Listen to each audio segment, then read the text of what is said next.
Flamengo vem na pressão para enfrentar a Universidade Católica.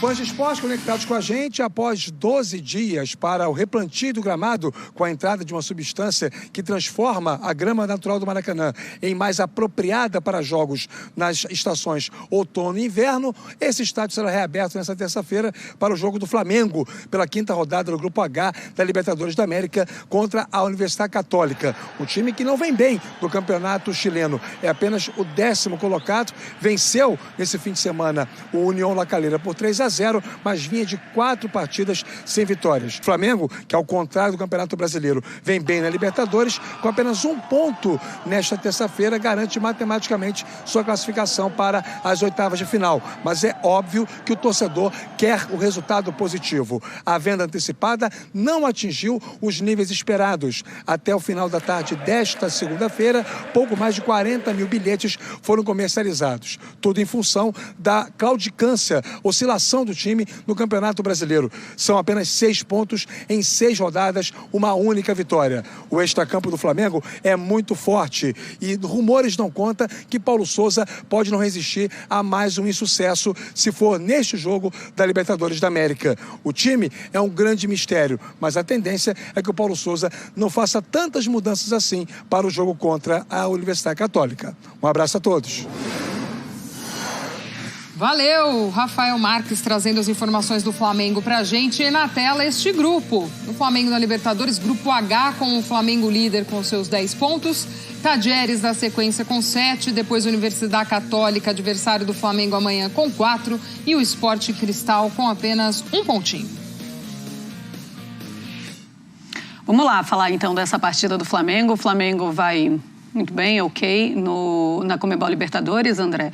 Mas no Campeonato Brasileiro é o 16º colocado, a situação é muito complicada. O Paulo Souza está muito pressionado. É inadmissível o Flamengo apresentar o futebol que apresenta hoje ou estar nessa colocação no Campeonato Brasileiro, na 6ª colocação? Ou na sexta rodada? Eu acho a classificação mais grave do que o futebol, por incrível que pareça. É claro que as coisas estão ligadas. A classificação que o Flamengo tem é resultado dos pontos somados, os poucos pontos, muito mais dos pontos perdidos do que somados, e eles, evidentemente, são resultado do desempenho do time. Mas eu continuo insistindo, o trabalho do Paulo Souza deveria estar num outro estágio, o time do Flamengo, do ponto de vista coletivo, deveria estar muito melhor do que está, mas até agora não houve uma partida em que o Flamengo foi superado amplamente pelo seu adversário. Isso também não aconteceu no fim de semana contra o Ceará. Ah, mas André, você está jogando o sarrafo, ou o patamar, para lembrarmos de Bruno Henrique, muito baixo, porque esse time é capaz demais. Sem dúvida nenhuma, esse time é capaz demais. Isso não se discute.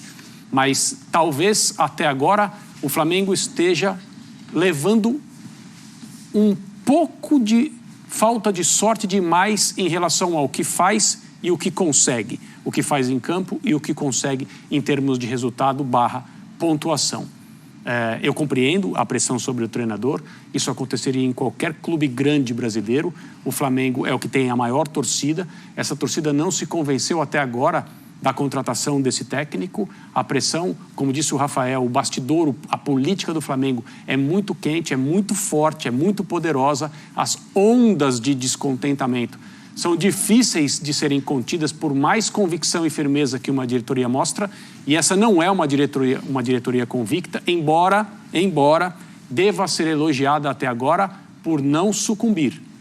Em outras situações, me parece que esse treinador, independentemente de onde ele venha e qual seja seu nome, já teria sido removido. Então eu parabenizo a diretoria do Flamengo por estar mantendo as coisas no lugar por enquanto. Mas é óbvio, como disse o Rafael no boletim dele, eu não sei, acho que é bastante evidente que um insucesso na Copa Libertadores tornaria a situação muito difícil de segurar. Vamos ver o que o Paulo Souza falou, a gente já comenta, Renato. O torcedor já passou por vários momentos e, como eu já o disse aqui numa coletiva, é um torcedor que tem muito amor por este clube. E com certeza vai apoiar nesta dificuldade de resultado, porque ele vai aparecer. Nós merecemos, temos vindo a trabalhar para isso, os jogadores têm vindo a trabalhar para isso e infelizmente os momentos não têm sido benéficos, mas nós vamos continuar a focar-nos naquilo que nós acreditamos e com certeza isso vai virar. E o Paulo Souza falando do apoio da torcida. Sabe que eu fui fazer uma pesquisa de campo aqui na nossa redação com os flamenguistas. E aí o nosso Data Glaucia traz o seguinte, que eu ouvi na redação. Que já tem flamenguista com receio de que aconteça uma tragédia, comparando ao que aconteceu com o Grêmio na temporada passada.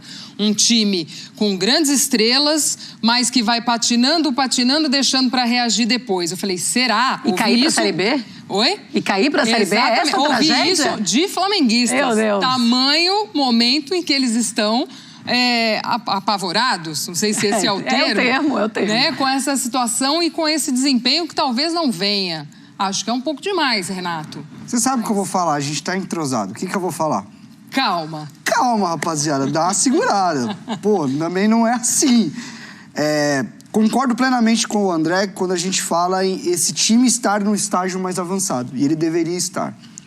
Só que eu tenho a impressão de que o Paulo Souza veio pro Flamengo com algumas missões e essas missões foram dadas pela diretoria. E até por isso eu acho que tem uma sustentação dele por conta disso. Apesar de ela não ser tão drástica, é uma ruptura e o nascimento de novos nomes dentro desse time. É uma equipe, a gente fala muito de Corinthians e Fluminense, de jogadores mais 30 e tal. O Flamengo também é uma equipe que ela precisa ser rejuvenescida. E o Paulo Souza está fazendo isso.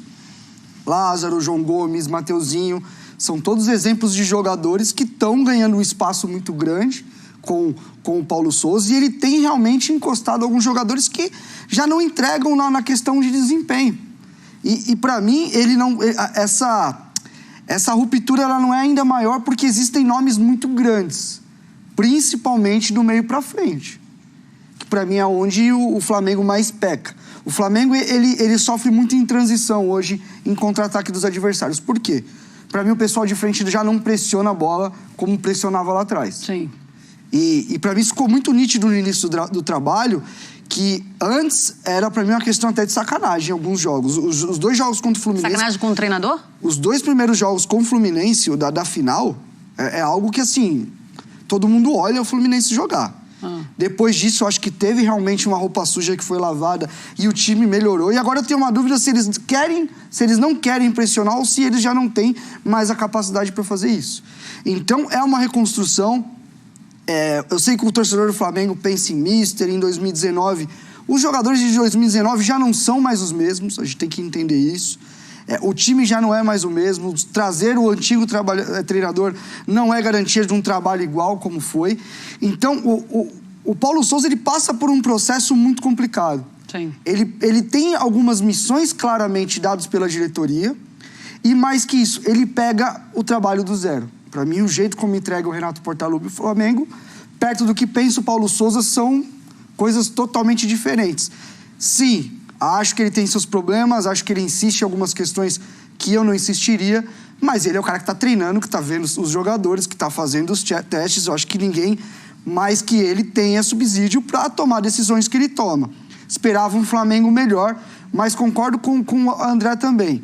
O Flamengo perdeu pontos no Brasileiro que, se você olhar para o desempenho, ele não deveria ter perdido. Sim. O Flamengo não fez um clássico contra o Botafogo para perder. Não fez, ao contrário.